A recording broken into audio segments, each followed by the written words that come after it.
Hi friend, इस video के माध्यम से हम देखने वाले हैं खान सर के द्वारा तैयार किया गया बिहार पुलिस भर्ती परीक्षा का न्यू प्रैक्टिस शीट का शीट नंबर 1 को। दोस्तों, इस बुक में कुल 55 शीट दिए गए हैं। इसमें 35 प्रीवियस ईयर हल प्रश्न दिया गया है और 20 नया प्रैक्टिस शीट दिया गया है। तो आइए दोस्तों, चलते हैं हम प्रश्न की ओर। उससे पहले हम आपको ये बता देते हैं कि किसी भी एग्जाम के लिए सबसे ज़्यादा इंपॉर्टेंट क्या होता है, तो उसका प्रीवियस ईयर प्रश्न पत्र होता है। और बिहार पुलिस 21,391 में पूछे गए 2024 में ये सारे प्रश्न काफ़ी इंपॉर्टेंट रहे। तो अगर आपको 19,838 में एक सीट अगर आपको अपना बनाना है तो ये प्रीवियस ईयर पेपर को बिल्कुल भी इग्नोर ना करेंगे। ठीक है, आइए चलते हैं अपने प्रश्न की ओर और देखते हैं प्रश्न नंबर 1 से लेकर के 100 प्रश्न को काफ़ी अच्छे से। ठीक है, यह रहा हमारा प्रश्न पत्र 7 अगस्त 2024 का। दोस्तों, इस एग्ज़ाम को हमने खुद दिया था 7 अगस्त 2024 को, जिसमें हमने क्वालिफाई भी किया और जाकर के मेरिट में छट गया। चलिए, कोई बात नहीं, होता है। चलिए, प्रश्न नंबर 1। सन 1980 के दशक के प्रारंभ में सर्वोच्च न्यायालय ने न्याय तक पहुंच बढ़ाने के लिए कौन सा तंत्र तैयार किया? तो उत्तर हो जाएगा ऑप्शन नंबर सी, जनहित याचिका तैयार किया। ठीक है, आइए प्रश्न नंबर 2 को देखते हैं। प्रश्न नंबर 2 कह रहा है कि किसी भी देश में कानून बनाने का अंतिम अधिकार किसके पास होता है? उत्तर हो जाएगा ऑप्शन नंबर ए, संसद के पास होता है। दोस्तों, आप हमें कमेंट के माध्यम से ज़रूर बताएंगे कि आपने कितना स्कोर अचीव किया। ठीक है दोस्तों, आइए प्रश्न नंबर 3 को देखते हैं। यहाँ पे हम प्रश्न और कुछ उत्तर देखते चलेंगे तेजी में। ठीक है, यहाँ पे प्रश्न नंबर 3 है कि वार्षिक वित्तीय विवरण संसद के दोनों सदनों के समक्ष कौन रखता है? तो यह वित्त मंत्री रखते हैं। ठीक है, वित्त मंत्री वर्तमान में कौन है? निर्मला सीतारमण। और संसद के 2 सदन कौन होते हैं? तो राज्यसभा और लोकसभा। ठीक है, प्रश्न नंबर 4, सर्वोच्च न्यायालय के मौलिक क्षेत्राधिकार में क्या शामिल है? तो उत्तर हो जाएगा ऑप्शन नंबर सी, संसद संघ व राज्यों के बीच तथा राज्यों व राज्यों के बीच विवादों का निपटारा शामिल है। ठीक है, आइए हम प्रश्न नंबर 5 को देखते हैं। प्रश्न नंबर 5 कह रहा है कि सोवा रिक्पा क्या है? सोवा रिक्पा क्या है? तो यह हिमालय की पारंपरिक चिकित्सा पद्धति है। ठीक है, आइए हम प्रश्न नंबर 6 को देखते हैं। प्रश्न नंबर 6 कह रहा है कि प्रधानमंत्री नरेंद्र मोदी ने मार्च 2024 में देश की पहली अंडर वाटर मेट्रो ट्रेन का उद्घाटन कहाँ किया? तो उत्तर हो जाएगा ऑप्शन नंबर बी, कोलकाता राज्य में किया गया अंडर वाटर ट्रेन का उद्घाटन। ठीक है, आइए हम प्रश्न नंबर 7 को देखते हैं। प्रश्न नंबर 7 कह रहा है कि गोलकीपर के रूप में प्रदर्शन के लिए निम्नलिखित में से कौन सा पुरस्कार दिया जाता है? तो उत्तर हो जाएगा ऑप्शन नंबर ए, हॉकी इंडिया बलबीर सिंह पुरस्कार दिया जाता है। ठीक है, आइए हम प्रश्न नंबर 8 को देखेंगे। प्रश्न नंबर 8 कह रहा है कि निम्नलिखित में से कौन सा भू अस्थायी उपग्रह नहीं है? तो उत्तर हो जाएगा ऑप्शन नंबर डी, जुगनू भू अस्थायी उपग्रह नहीं है। ठीक है, आइए प्रश्न नंबर 9 को देखते हैं। प्रश्न नंबर 9 कह रहा है कि सामा चकवा बिहार का एक त्यौहार है। यह त्यौहार इस रिश्ते को समर्पित करता है, तो भाई बहन को के रिश्ते को समर्पित करता है। ठीक है, सामा चकवा जो त्यौहार है वह भाई बहन के रिश्ते को समर्पित करता है। यह बिहार में मनाया जाता है। ताजमहल का वास्तुकार कौन था? तो ताजमहल का वास्तुकार उस्ताद अहमद लाहौरी जी थे। ठीक है, आइए प्रश्न नंबर 11 को देखते हैं। प्रश्न नंबर 11 कह रहा है कि बिंबिसार का प्रसिद्ध राजवैद जीवक निवासी था। तो यह निवासी कहाँ का था? तो राजगृह का था। ठीक है, आइए हम प्रश्न नंबर 12 को देखते हैं। प्रश्न नंबर 12 क्या कह रहा है? प्रश्न नंबर 12 में आपको दिया गया गद्यांश। ठीक है, इस गद्यांश को आप अच्छे से पढ़ेंगे और उसी के अनुसार नीचे दिए गए प्रश्नों के आप उत्तर देंगे। ठीक है, हमने गद्यांश पढ़ रखा है। आइए हम उत्तर को देखते हैं। इसके प्रश्न और उत्तर को हम देखेंगे। प्रश्न नंबर 12 कह रहा है कि गद्यांश के आधार पर बताइए कि बाल श्रम जैसी सामाजिक कुरीतियां को समाप्त करने के लिए लोगों की सोच कैसी है? ठीक है, तो उत्तर हो जाएगा यहाँ पे ऑप्शन नंबर बी, कि बाल श्रम समाप्त करना सरकार का दायित्व है। लोगों की सोच बस इतना ही है कि बाल श्रम को केवल सरकार समाप्त करेगी। ये गलत धारणा बनी हुई है। बाल श्रम को समाप्त करना हमारा खुद का दायित्व होना चाहिए। ठीक है, सरकार तो खैर पहल करती ही है। चलिए, आइए हम प्रश्न नंबर 13 को देखते हैं। प्रश्न नंबर 13 में क्या कह रहा है? देखिए, यहाँ पे थोड़ा सा धुंधला है, थोड़ा सा एडजस्ट कीजिएगा, हम बता रहे हैं आपको पढ़ करके। ठीक है, गद्यांश के अनुसार बाल श्रम को रोकने के लिए सार्थक प्रयास क्यों किए जाने चाहिए? तो ऑप्शन नंबर ए हो जाएगा सही, कि बाल श्रम के कारण बच्चों का बचपन छीन जाता है। बिल्कुल करेक्ट है, बच्चों का बचपन छीन जाता है बाल श्रम के कारण। बाल श्रम क्या होता है कि अगर कोई बच्चा छोटे कारखाना में काम करते हैं तो उनका बचपन छीन जाता है, किसी मजबूरी के कारण ही करते होंगे। ठीक है, चलिए छोड़िए, उसे इग्नोर कीजिए। आइए हम देखते हैं प्रश्न नंबर 14 को। प्रश्न नंबर 14 कह रहा है कि वह काम जो बच्चों को उनके बचपन, उनकी क्षमता और उनकी गरिमा से वंचित कराता है और जो शारीरिक और मानसिक विकास के लिए हानिकारक है, उपयुक्त में से परिभाषित संबंधित है। तो उत्तर हो जाएगा ऑप्शन नंबर डी, बाल श्रम से संबंधित है। ठीक है, आइए हम प्रश्न नंबर 15 को देखते हैं। प्रश्न नंबर 15 कह रहा है कि राज्य में विधान परिषद की सदस्य संख्या विलय के संवैधानिक प्रावधान क्या है। राज्य में विधान परिषद की सदस्य संख्या के विषय में संवैधानिक प्रावधान क्या है। तो उत्तर हो जाएगा यहाँ पे ऑप्शन नंबर सी, राज्य की विधानसभा सदस्य संख्या 1/3 से अधिक नहीं होनी चाहिए। ठीक है, आइए हम प्रश्न नंबर 16 को देखते हैं। प्रश्न नंबर 16 कह रहा है कि संविधान सभा के चुनाव हुए थे। संविधान सभा के चुनाव हुए थे, कब हुए थे? तो जुलाई 1946 ईस्वी में हुए थे। ठीक है, आइए हम प्रश्न नंबर 17 को देखते हैं। प्रश्न नंबर 17 कह रहा है कि सर्वोच्च न्यायालय व उच्च न्यायालय के न्यायाधीशों को पद से कौन हटा सकता है। तो उत्तर हो जाएगा ऑप्शन नंबर बी, राष्ट्रपति हटा सकता है। ठीक है, आइए हम प्रश्न नंबर 18 को देखते हैं। प्रश्न नंबर 18 क्या कह रहा है उसे देखते हैं। निम्नलिखित में से कौन सी गैस पॉप की आवाज़ करते हुए जलती है। तो उत्तर हो जाएगा option number B, nitrogen gas pop की आवाज़ करते हुए जलती है। ठीक है, आइए हम प्रश्न नंबर 19 को देखेंगे। प्रश्न नंबर 19 कह रहा है कि अंडे की जर्दी कोलाइट का कौन सा प्रकार होता है। तो उत्तर हो जाएगा ऑप्शन नंबर सी, इमल्सन होता है। क्या कौन सा प्रकार होता है? इमल्सन होता है। ठीक है, आयरन का परमाणु प्रतीक क्या है। तो आयरन का परमाणु प्रतीक होता है Fe। ठीक है, Fe। आइए हम प्रश्न नंबर 21 को देखेंगे। प्रश्न नंबर 21 कह रहा है कि जल में ऑक्सीजन परमाणु की संकरण अवस्था क्या है। तो उत्तर हो जाएगा ऑप्शन नंबर सी, sp3। ठीक है, आइए हम प्रश्न नंबर 22 को देखेंगे। प्रश्न नंबर 22 कह रहा है कि यूरोप के स्केच रिपोर्ताज के लेखक कौन है।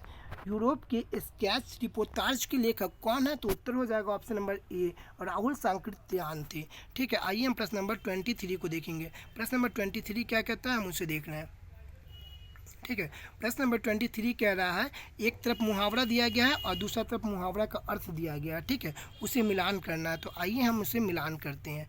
ठीक है, देखिए, छाती पर मूंग दलना, छाती पर मूंग दलना ये क्या होता है। तो साथ रहकर परेशान करना, यानी छाती पर मूंग दलना। ठीक है, छाती पर पत्थर रखना, यानी कठिन कार्य हेतु प्रतिज्ञा करना। ठीक है, फिर होता है छाती पर सांप लौटना, यानी कि धैर्यपूर्वक कष्ट सहना। छाती पर सांप लौटना यानी धैर्यपूर्वक कष्ट सहना। और फिर होता है यहाँ पे छाती ठोकना, छाती ठोकना यानी कि कठिन कार्य हेतु प्रतिज्ञा करना। एक सेकेंड, फिर से हम इसे मिलान करते हैं। छाती पर मूंग दलना, तो यहाँ पे हो जाएगा आपको साथ रहकर परेशान करना। ठीक है, और फिर हो गया छाती पर पत्थर रखना, यानी धैर्यपूर्वक कष्ट सहना। ठीक है, उसके बाद हो गया आपको छाती पर सांप लौटना, यानी कि एक मिनट, छाती पर सांप लौटना यानी कि साथ रहकर परेशान करना। ठीक है, छाती ठोकना यानी कठिन कार्य हेतु प्रतिज्ञा करना। ठीक है, एक बार आप ऑप्शन देख लेंगे, ऑप्शन नंबर सी करेक्ट हो जाएगा। ठीक है, आप मिलान कर लेंगे, वैसे हम मिलान कर दिए हैं। ठीक है, आइए हम प्रश्न नंबर 24 को देखेंगे। प्रश्न नंबर 24 कह रहा है कि निम्नलिखित में से कौन सा समास विग्रह सही नहीं है। ठीक है, तो आइए हम पहले देखते हैं कौन सही है। ठीक है, गुरु दक्षिणा यानी गुरु के लिए दक्षिणा, ऋण मुक्त यानी ऋण से मुक्त, और सेना नायक यानी सेना का नायक, यह बिल्कुल सही है। और यहाँ पे जो लिखा हुआ है राज्यसभा, तो राजा के लिए सभा, यह गलत है। ठीक है, आइए हम देखते हैं प्रश्न नंबर 25। प्रश्न नंबर 25 कह रहा है कि डैश ने कोशिका में स्थित तरल जैविक पदार्थ को जीव द्रव्य का नाम दिया। तो उत्तर हो जाएगा ऑप्शन नंबर ए, जेई पुरकेंजे ने कोशिका में स्थित तरल जैविक पदार्थ को कोशिका द्रव्य नाम दिया। ठीक है, आइए हम प्रश्न नंबर 26 को देखेंगे। प्रश्न नंबर 26 कह रहा है कि निम्नलिखित में से कौन सा सरल अस्थायी उत्तक पादप भागों को यांत्रिक शक्ति प्रदान करता है। तो उत्तर हो जाएगा ऑप्शन नंबर ए, स्क्लेरेनकाइमा। ठीक है, आइए प्रश्न नंबर 27 को देखते हैं। हरी पत्तियां भोजन पदार्थ को किस रूप में संग्रहित करती है। तो उत्तर हो जाएगा ऑप्शन नंबर सी, स्टार्च के रूप में संग्रहित करती है। हरी पत्तियां भोजन को पदार्थ को किस रूप में संग्रहित करती है। तो स्टार्च के रूप में संग्रहित करती है। ठीक है, आइए हम प्रश्न नंबर 28 को देखेंगे। प्रश्न नंबर 28 कह रहा है कि वोट देने वाले मतदाताओं के लिए किस स्याही का प्रयोग किया जाता है? तो उत्तर हो जाएगा ऑप्शन नंबर ए, सिल्वर नाइट्रेट केमिकल युक्त स्याही का प्रयोग किया जाता है। ठीक है, आइए प्रश्न नंबर 29 को देखेंगे। प्रश्न नंबर 29 क्या कह रहा है? सूचना का अधिकार किस अधिनियम के तहत पारित हुआ? तो उत्तर हो जाएगा ऑप्शन नंबर सी, 2005 के तहत सूचना का अधिकार पारित हुआ। ठीक है, आइए हम देखते हैं प्रश्न नंबर 30 को। प्रश्न नंबर 30 कह रहा है कि संयुक्त राष्ट्र द्वारा निम्नलिखित में से किस वर्ष को अंतर्राष्ट्रीय बाजरा वर्ष घोषित किया गया? ठीक है, बाजरा को ही हम मोटा अनाज कहते हैं। ठीक है, संयुक्त राष्ट्र द्वारा निम्नलिखित में से किस वर्ष को अंतर्राष्ट्रीय मोटा अनाज वर्ष घोषित किया? 2023 को। ठीक है, इसे बाजरा वर्ष भी कहते हैं। ठीक है, मोटा अनाज या बाजरा वर्ष आप कह सकते हैं, 2023 को कहा जाता है। प्रश्न नंबर 31 कह रहा है कि लगभग सभी पादप कोशिका में कौन सा अनुपस्थित होता है? लगभग सभी पादप कोशिका में कौन सा अनुपस्थित होता है? तो उत्तर हो जाएगा ऑप्शन नंबर बी, तारक्य पादप कोशिका में नहीं पाया जाता। पादप कोशिका में क्या क्या पाया जाता है? तो पादप कोशिका में कोशिका भित्ति पाई जाती है, प्लेस्टिड पाई जाती है और रसधानियाँ पाई जाती है, लेकिन तारक्य नहीं पाई जाती है। ठीक है, यह जंतु कोशिका में पाई जाती है। प्रश्न नंबर 32 कह रहा है कि प्लाज्मोडियम में किस प्रकार का जनन होता है? प्लाज्मोडियम में किस प्रकार का जनन होता है? तो यहाँ पे उत्तर हो जाएगा ऑप्शन नंबर बी, बहुविभाजन होता है। ठीक है, आइए हम प्रश्न नंबर देखते हैं 33 को। हाइड्रा में मुकुलन की प्रक्रिया संतानों में आनुवांशिक स्थिति कैसे सुनिश्चित करती है? तो उत्तर हो जाएगा यहाँ पे, एक सेकेंड, हाइड्रा में मुकुलन यहाँ पे दे रहा है प्रश्न, उत्तर हो जाएगा ऑप्शन नंबर बी, हाइड्रा में मुकुलन का उद्भव समसूत्री विभाजन से होता है। ठीक है, फिर से देख लेते हैं प्रश्न को। प्रश्न नंबर 33 कह रहा है कि हाइड्रा में मुकुलन की प्रक्रिया संतानों में आनुवांशिक स्थिरता कैसे सुनिश्चित करती है? तो हाइड्रा में मुकुलन का उद्भव समसूत्री विभाजन से होता है। ठीक है, आइए हम प्रश्न नंबर 34 की ओर चलते हैं। प्रश्न नंबर 34 क्या कह रहा है, हम उसे देखते हैं। प्रश्न नंबर 34 कह रहा है कि कुछ सरीसृपों में लिंग निर्धारण पूर्ण रूप से पर्यावरण पर निर्भर करता है। यह देखा गया है कि इनमें लिंग निर्धारण निषेचित अंडे के उष्मायन ताप पर निर्भर करता है। ठीक है, ऑप्शन नंबर सी करेक्ट हो जाएगा यहाँ पे। ठीक है, आइए हम प्रश्न नंबर 35 को देखेंगे। प्रश्न नंबर 35 कह रहा है कि बच्चा खेल रहा है, इस वाक्य में कौन सा काल है? बच्चा खेल रहा है, इस वाक्य में कौन सा काल है? तो उत्तर हो जाएगा ऑप्शन नंबर सी, अपूर्ण वर्तमान काल है इसमें। ठीक है, बच्चा खेल रहा है, इसमें अपूर्ण वर्तमान काल है। दोस्तों, हमारा घर थोड़ा रोड के साइड में है, थोड़ा सा आप इग्नोर कीजिएगा अदर गाड़ियों की जो आवाज़ आ रही है वो सबको। ठीक है, प्रश्न नंबर 36 कह रहा है कि स्वागत शब्द में उपसर्ग का प्रयोग हुआ है। स्वागत शब्द में किस उपसर्ग का प्रयोग हुआ है? ठीक है, तो स्वागत यानी सु प्लस आगत, जो आगे में रहते हैं उसको हम क्या कहते हैं? उपसर्ग, और जो पीछे में रहता है उसको क्या कहते हैं? प्रत्यय। ठीक है, तो इसमें कौन सा उपसर्ग का उपयोग हुआ है?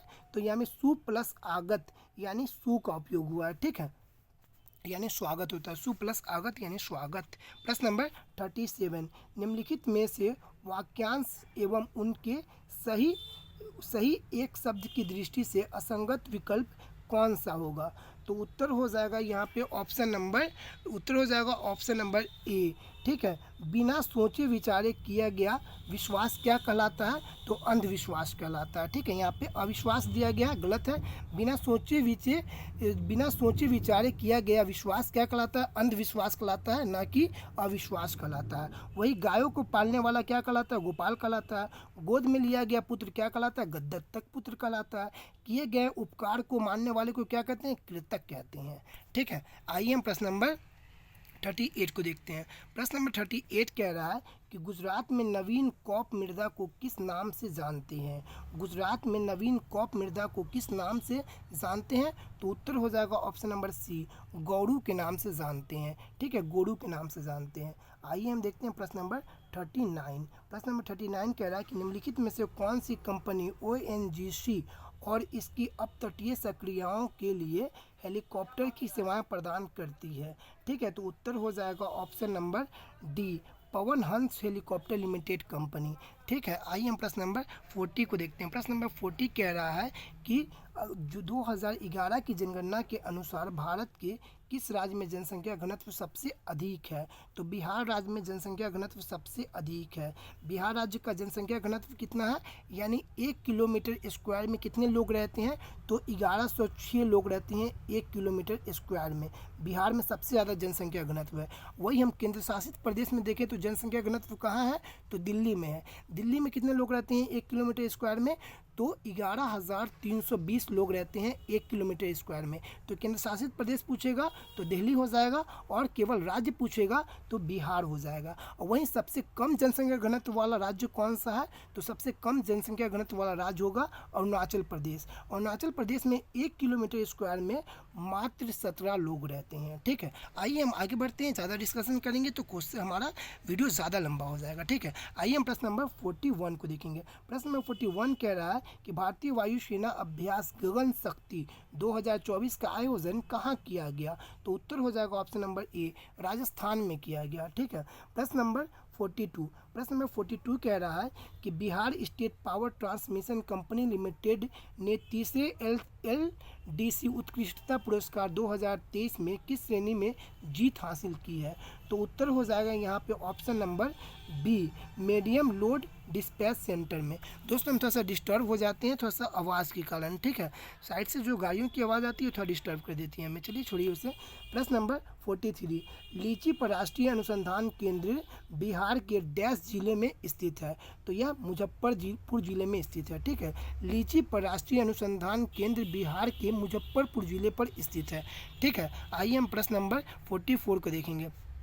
प्रश्न नंबर 44 क्या कह रहा है हम उसे देखते हैं। निम्नलिखित में से कौन सा कारक जनसंख्या की गुणवत्ता निर्धारित नहीं करता है? निम्नलिखित में से कौन सा कारक जनसंख्या की गुणवत्ता को निर्धारण नहीं करता है? तो यहाँ पे उत्तर हो जाएगा ऑप्शन नंबर सी, मुद्रास्फीति। मुद्रास्फीति को इंग्लिश में क्या कहते हैं? डिफ्लेशन, यानी कि महंगाई कम होना। और इंग्लिश में क्या, और इसके उल्टा जो होता है उसको क्या कहते हैं? इन्फ्लेशन, यानी मुद्रा अस्फीति। ठीक है, मुद्रा स्फीति यानी कि महंगाई कम हुआ। ठीक है, मुद्रा स्फीति यानी कि मुद्रास्फीति दिया गया। ठीक है, यानी महंगाई बढ़ा। ठीक है, मुद्रास्फीति यानी महंगाई बढ़ा, और मुद्रा अस्फीति रहेगा तो यानी महंगाई घटा। तो इंग्लिश में इसे कहेंगे इन्फ्लेशन, और जो कम होता है उसे कहते हैं डिफ्लेशन। ठीक है, सॉरी पहले हम जो बोले थे गलत बोले थे। ठीक है, आइए हम देखते हैं प्रश्न नंबर 45। प्रश्न नंबर 45 है, निम्नलिखित में से कौन सा गैर बाजार क्रियाओं का उदाहरण है? निम्नलिखित में से कौन सा गैर बाजार क्रियाओं का उदाहरण है? तो यहाँ पे उत्तर हो जाएगा ऑप्शन नंबर 1, राम के पास एक गाय है और उसका दूध वह स्वयं उपभोग करता है। ठीक है, तो राम के पास एक गाय है, वह बाजार में नहीं बेच करके बल्कि वह खुद पीता है। तो यह क्या है? गैर बाजार क्रियाओं का उदाहरण है। ठीक है, अगर वो बाजार में बेचता तो यह गैर बाजार नहीं कहलाता। ठीक है, आइए हम देखते हैं प्रश्न नंबर 46। प्रश्न नंबर 46 कह रहा है कि बहुराष्ट्रीय निगमों की स्थिति में कौन सा सही नहीं है? बहुराष्ट्रीय निगमों की स्थिति में कौन सा सही नहीं है? तो उत्तर हो जाएगा ऑप्शन नंबर बी, वस्तुओं व सेवाओं का विश्व स्तर पर उत्पादन नहीं किया जाता है। ठीक है, आइए हम देखते हैं प्रश्न नंबर 47। प्रश्न नंबर 47 कह रहा है कि honesty is an example of abstract noun होता है। क्या होता है? एब्स्ट्रैक्ट नाउन होता है। ठीक है, आइए हम देखते हैं प्रश्न नंबर 48। प्रश्न नंबर 48 क्या कह रहा है कि identify the adjective the following sentence. ठीक है, फॉलोइंग सेंटेंस क्या है? तो ऑल मेन मस्ट बी। तो इसमें एडजेक्टिव क्या है? ऑल। ठीक है, आइए हम देखते हैं प्रश्न नंबर 49 को। प्रश्न नंबर 49 क्या कह रहा है? Choose the correct word front the option which is made of using prefix. ठीक है, तो इसमें हो जाएगा उत्तर क्या हो जाएगा? तो उत्तर हो जाएगा अव्यक्त। ठीक है, आइए हम प्रश्न नंबर 50 को देखते हैं। प्रश्न नंबर 50 कह रहा है कि वह स्थान जहां शुक्राणुओं का अंडाणु से सामना होता है क्या कहलाता है? तो जहां शुक्राणुओं का अंडाणुओं से सामना होता है उसे कहते हैं डिम्ब वाहिनी।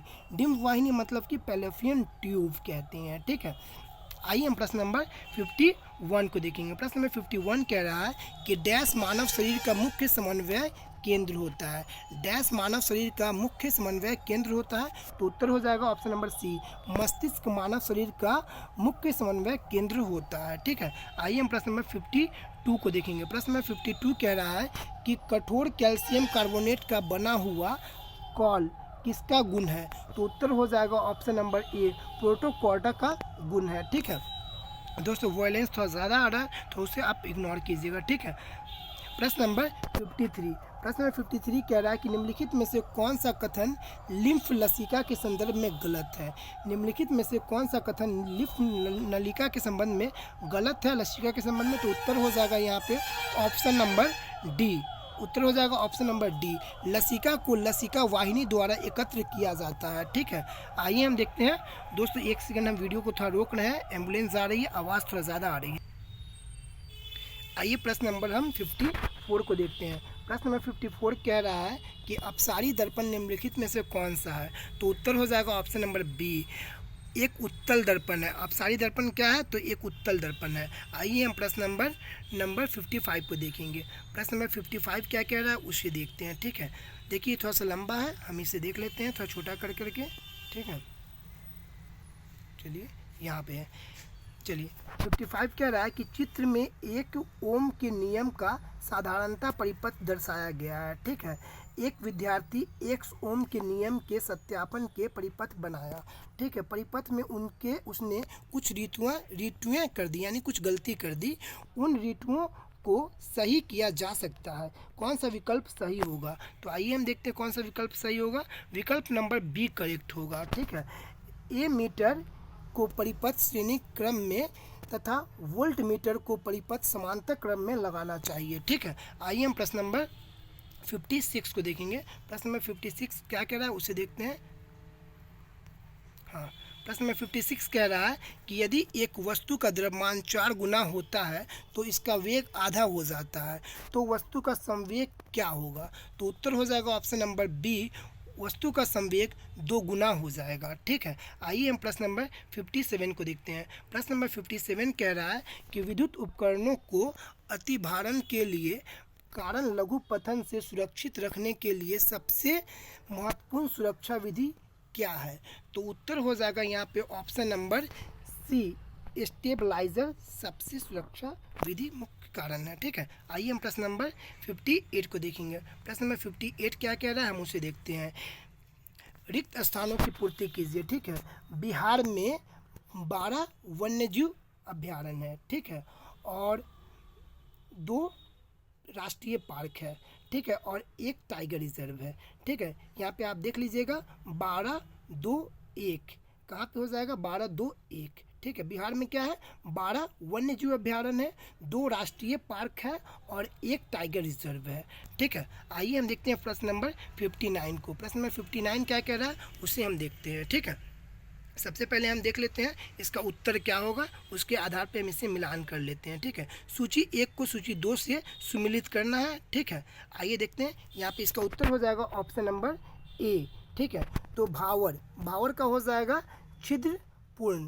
ठीक है, तराई का क्या हो जाएगा आपको? घने जंगल और वन्य प्राणियों वाला क्षेत्र। ठीक है, उसके बाद हो जाएगा आपका भांबर का मतलब क्या हो जाएगा? पुराना जलोढ़ मिट्टी। उसके बाद हो जाएगा क्या? खादर का क्या हो जाएगा?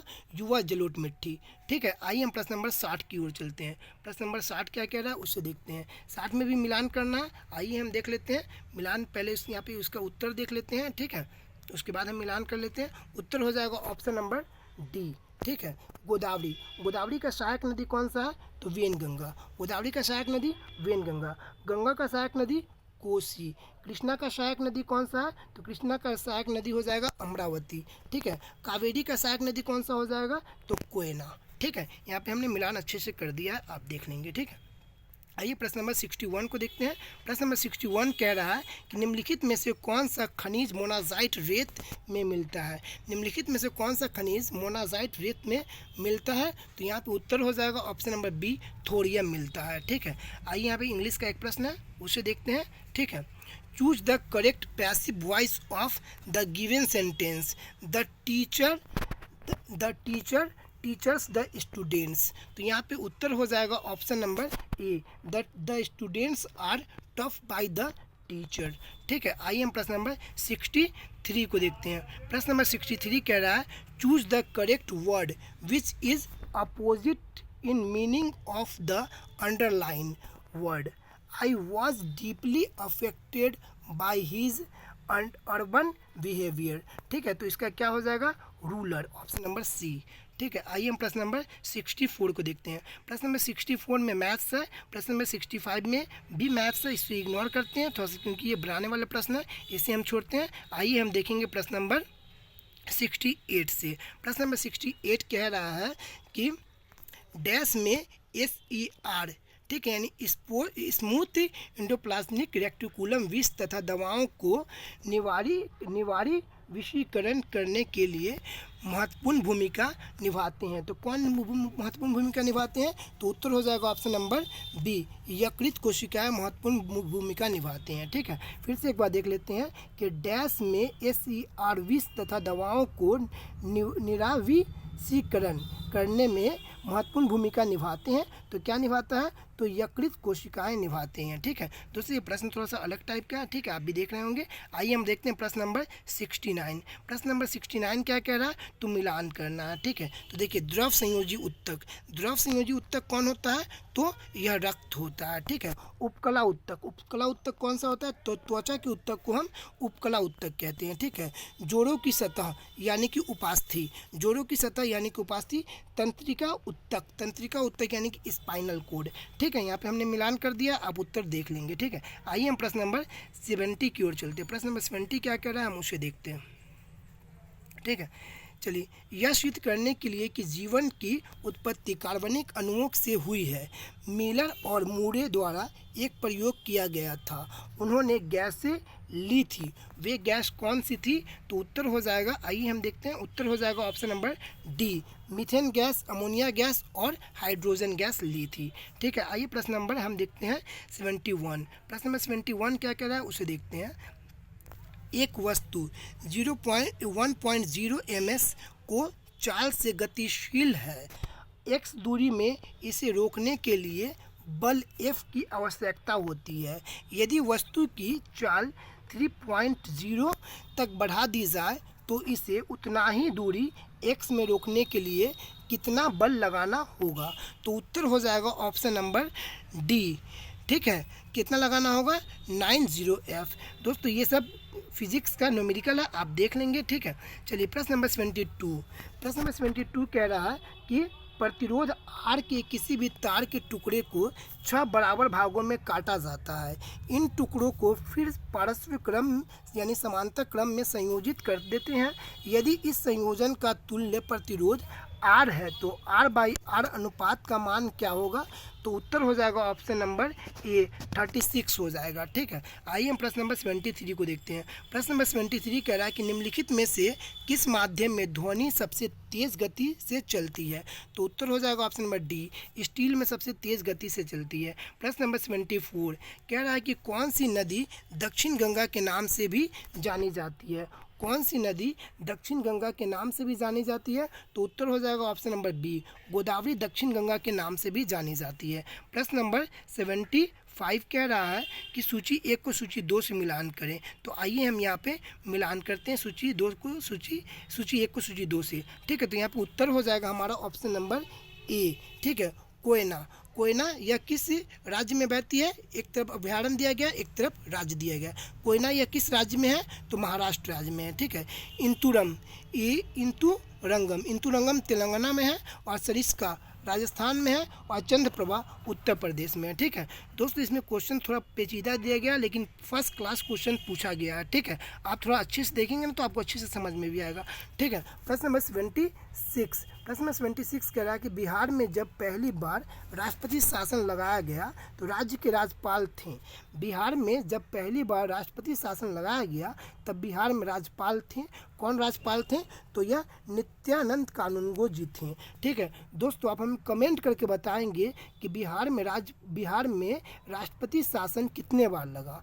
ठीक है, तो आप अगर बता देंगे हमें करेक्ट तो हम आपको PDF प्रोवाइड करवा देंगे। ठीक है, आप हमें बताएंगे कि बिहार में आपातकाल कितनी बार लगा, ठीक है। राष्ट्रपति शासन छोड़ दीजिए, आप बताएंगे कि बिहार में आपातकाल कितनी बार लगा, ठीक है। चलिए आइए हम देखते हैं प्रश्न नंबर 77। प्रश्न नंबर 77 कह रहा है कि निम्नलिखित में से गलत कथन को चुनिए। निम्नलिखित में से गलत कथन को चुनिए, तो उत्तर हो जाएगा ऑप्शन नंबर बी। आज़ादी से पूर्व राय बहादुर सतीश चंद्र सिन्हा बिहार विधान परिषद के पहले अध्यक्ष थे। दोस्तों यह गलत है, ठीक है। आज़ादी से पूर्व जो बिहार विधान परिषद के पहले अध्यक्ष थे वह थे राजा विजय भद्र सिन्हा जी, ठीक है, ना कि राय बहादुर सिन्हा जी, ठीक है। बाकी सभी के सभी सही है, आप देख लेंगे। प्रश्न नंबर 78 को देखते हैं। प्रश्न नंबर 78 कह रहा है कि लॉर्ड से उसी प्रकार संबंध थे जिस प्रकार मध्यकालीन समय में लॉर्ड राजा से संबंध था। तो उत्तर हो जाएगा ऑप्शन नंबर सी, सामंत यानी नाइट से, ठीक है। आइए हम प्रश्न नंबर 79 को देखेंगे। प्रश्न नंबर 79 हो जाएगा कि पीलीगंगा पुरातात्विक स्थल किस भारतीय राज्य में स्थित है। पीलीगंगा पुरातात्विक स्थल किस भारतीय राज्य में स्थित है, तो उत्तर हो जाएगा ऑप्शन नंबर डी, राजस्थान में स्थित है, ठीक है। आइए प्रश्न नंबर 80 को देखते हैं। प्रश्न नंबर 80 कह रहा है कि शेख निज़ामुद्दीन औलिया की दरगाह कहाँ स्थित है। शेख निज़ामुद्दीन औलिया की दरगाह कहाँ स्थित है, तो दिल्ली में स्थित है, ठीक है। आइए प्रश्न नंबर 81 को देखते हैं। प्रश्न नंबर 81 कह रहा है कि इसरो का मानव अंतरिक्ष उड़ान केंद्र किस शहर में स्थित है, तो उत्तर हो जाएगा ऑप्शन नंबर डी, बेंगलुरु में स्थित है। प्रश्न नंबर 82, निम्नलिखित में से कौन सा मिश्रण है। निम्नलिखित में से कौन सा मिश्रण है, तो वायु एक मिश्रण है, ठीक है। आइए हम प्रश्न नंबर 83 को देखेंगे। 83 कह रहा है कि निम्नलिखित में से कौन सा धातुओं की अभिक्रियाशीलता के घटते क्रम का सही निरूपण है, तो उत्तर हो जाएगा ऑप्शन नंबर ए, पोटेशियम, एल्युमिनियम, जिंक और Cn, ठीक है। आइए हम प्रश्न नंबर 84 को देखेंगे। प्रश्न नंबर 84 मैथ्स का, इसे हम छोड़ते हैं। 85 भी मैथ्स का, 86 भी मैथ्स का, ठीक है। देखते हैं हम आगे प्रश्न को। चलिए प्रश्न नंबर 87 को हम देखते हैं। टेनिस कोर्ट में 20 जून 1789 को जमा हुए तीसरे स्टेट्स का नेतृत्व किसने किया, तो उत्तर हो जाएगा यहाँ पे ऑप्शन नंबर डी, मिराइबो और OBCA ने, ठीक है। आइए हम देखते हैं प्रश्न नंबर 88। हेनरी कोट के किस आविष्कार से शुद्ध और अच्छा लोहा बनाना संभव है। हेनरी कोट के किस आविष्कार से शुद्ध और अच्छा लोहा बनाना संभव है, तो उत्तर हो जाएगा ऑप्शन नंबर सी, पुडलिंग के द्वारा, ठीक है। आइए हम प्रश्न नंबर 89 को देखते हैं। प्रश्न नंबर 89 कह रहा है कि रविंद्रनाथ टैगोर ने विभाजन का दिन 16 अक्टूबर 1905 को किस दिवस के रूप में मनाने का आह्वान किया, तो उत्तर हो जाएगा ऑप्शन नंबर ए, शोक दिवस के रूप में मनाने का आह्वान किया, ठीक है। आइए प्रश्न नंबर 90 को देखते हैं। प्रश्न नंबर 90 कह रहा है कि किस वर्ष में बिहार को राज्य का दर्जा मिला और पटना राजधानी बनी, तो उत्तर हो जाएगा ऑप्शन नंबर सी, 1936 ईस्वी में बिहार को राज्य का दर्जा मिला। किस अधिनियम के तहत, तो 1919 के अधिनियम के तहत बिहार को राज्य का दर्जा मिला, ठीक है।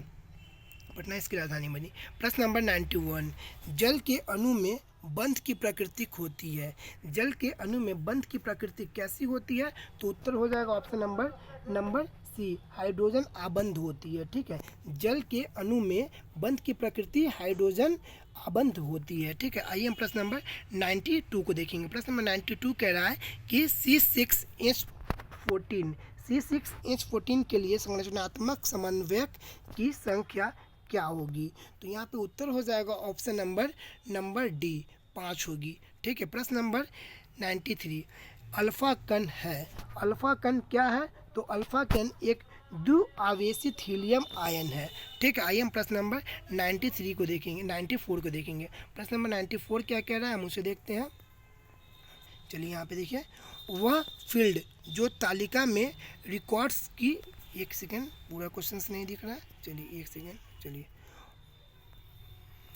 वह फील्ड जो तालिका में रिकॉर्ड्स की विशिष्ट पहचान करती है क्या कहलाती है, तो उत्तर हो जाएगा ऑप्शन नंबर ए, प्राइमरी की कहलाती है। ठीक है, आइए हम प्रश्न नंबर 95 को देखेंगे। प्रश्न नंबर 95 कह रहा है कि कंप्यूटर में इनपुट प्रोसेसिंग व आउटपुट प्रोसेसिंग को जोड़ने के लिए कौन कार्य करता है।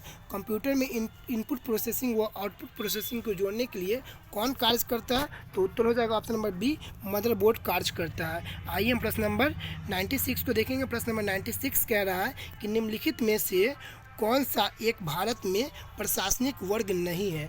निम्नलिखित में से कौन सा एक भारत में प्रशासनिक वर्ग नहीं है, तो उत्तर हो जाएगा ऑप्शन नंबर बी, राज्य वन, यह एक प्रशासनिक वर्ग नहीं है। ठीक है, आइए हम प्रश्न नंबर 97 को देखेंगे। प्रश्न नंबर 97 कह रहा है कि भारतीय नौसेना एवं भारतीय वायुसेना में अप्रैल 2024 में शामिल मिसाइल का नाम क्या है, तो उत्तर हो जाएगा यहाँ पे उत्तर हो जाएगा यहाँ पे ऑप्शन नंबर सी, रैम्सजे नाम है। ठीक है, भारतीय नौसेना एवं भारतीय वायुसेना में शामिल अप्रैल 2024 में शामिल मिसाइल का नाम क्या है, तो रैम्पेज हो जाएगा। ठीक है, आइए हम प्रश्न नंबर 98 को देखेंगे। प्रश्न नंबर 98 क्या कह रहा है, हम उसे देखते हैं। The conspiracy to oust C from the presidency नामक पुस्तक के लेखक कौन है, तो उत्तर हो जाएगा यहाँ पे option number D, Gotabaya Rajapaksa. ये शायद आप बताएंगे कि यह श्रीलंका के प्रधानमंत्री थे या राष्ट्रपति थे, गोटाबाया राजपक्षे। ठीक है, आइए हम प्रश्न नंबर 99 को देखेंगे। प्रश्न नंबर 99 कह रहा है कि फ्रांस के सर्वोच्च नागरिक सम्मान से वर्ष 2023 में किसे सम्मानित किया गया, तो उत्तर हो जाएगा option number A, Shashi Tharoor ji को सम्मानित किया गया। दोस्तों, आज का हमारा यह अंतिम प्रश्न होगा। आइए हम इसे देखते हैं। प्रश्न नंबर 100 है कि निम्नलिखित में से कौन सी मिसाइल एंटी मिसाइल है, तो उत्तर हो जाएगा option number C, S-400 missile. ठीक है, यह कौन सी मिसाइल है, तो एंटी टैंक मिसाइल है S-400। ठीक है दोस्तों, यहाँ पे हमारा 1 से लेकर के 100 तक प्रश्न काफ़ी अच्छे से कंप्लीट हो गया, आप यहाँ पे देख रहे हैं। अगर आपको यह वीडियो अच्छा लगा हो तो प्लीज़ लाइक करेंगे और सजेशन के माध्यम से बताएंगे कि इसमें हमें क्या सुधार करना चाहिए और हमें वीडियो कंटिन्यू लानी चाहिए या ना लानी चाहिए। आप इस वीडियो को देखें अच्छे से और चैनल को सब्सक्राइब करके ही जाए please. Okay, thank you for watching my video. जय हिंद, जय भारत।